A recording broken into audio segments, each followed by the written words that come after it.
Hindi ako perpektong tatay. Madalas galit at nakasigaw. Madalas din akong nakasimango sa tuwing hindi niyo ako nasusunod. Tama kayo, masungit nga ang tatay niyo at minsan hindi niyo maintindihan. Ako din yung tipo ng tatay na madalas kayong pagbawalan at hindi payagan sa inyong mga lakaran.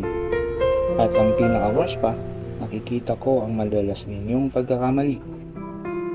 Tama kayo, magagalitin ako at palasigaw kasi araw-araw kong inaalala ang inyong kapakanan. Nakasimangot ako kasi napapagod din ang tatay nyo. Pinagbabawalan ko kayo kasi dinanas ko na rin at pinagdaanan ang bunga ng hindi pagsunod at ng aking kapusukan.